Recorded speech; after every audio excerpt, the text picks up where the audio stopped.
সে লোক তো আর কাউকে মানে নাই। এই মুসলমানেরা তার পথ পরিষ্কার করার জন্য রাজনীতিবিদেরা কোন কামলা কি কামলা ক্লাসে যে তোর জন্য কামে করে পাও না, মুই কামলা দিবে পাও না, দিন মজুর তো পাই ফেলে যে কাজের পথ পরিষ্কার করি, কোন সাকরবন্ধের কাম, কোন রাজমিস্ত্রি কোন মিস্ত্রি পাচ্ছে, কোন রিক্সার কাছে একটা সোজা একটা তো কামলা যা মত ওই জন্য রিক্সা চালাবার পাও না, বিরোধী করতো কোনদিন না। এই কাজটা করে এক রাজনীতিবিদ আরেক রাজনীতিবিদকে বাড়ি ফেলায় নিজের পথ পরিষ্কার করার জন্য। এরা কি রাজনীতিবিদ? এরা হলো শয়তানের চালা চামুন্ড।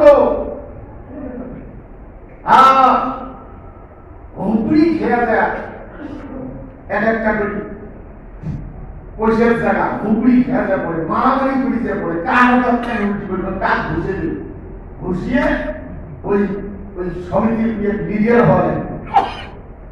ওই লিডার হলে উনি আর কি ভাবছে এরকম বেশি করি আল্লাহ দিন উনি একটু অবৈধ বসে কখনো ঢুকতে এই হুকুরি খেয়াল করে। এটা একটা গ্রামগঞ্জের সমিতি থেকে শুরু করে নিয়ে একটা বাংলাদেশ রাজধানী পর্যন্ত এই ঘটনা করে। হ্যাঁ এই হুকুরি খেয়াল করল। আর এই লোক ইমামের সমালোচনা করে, মৌলবীর সমালোচনা করে। হ্যাঁ মৌলবীরা তো খারাপ, মৌলবীরা খারাপ, তুই জানি না কিছু দেয়। বর্তমান আল্লাহ তৌফিক দিলে খারাপ যারা অবৈধ যারা খাত কিছুতে বাধা পাচ্ছে, 17 বছর অবৈধ খায় পালাইছে, বাধা পাচ্ছে কিছুতে। সামনে এমন একটি আসবে আল্লাহ তৌফিক দিলে কোরআন যখন মানুষ বুঝবে,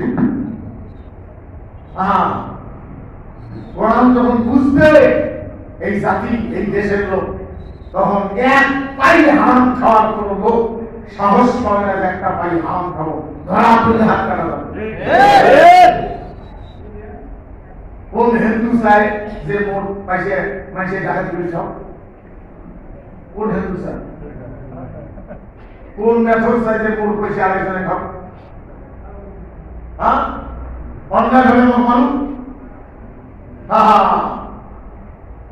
বড় বড় রাজনীতিবিদের হুমড়ি খেয়ে কান ঢাকতে ফেলে দিয়ে শেষ পর্যন্ত এক এক রাজনীতির দল এ গ্রুপ বি গ্রুপ, কোন সি গ্রুপ,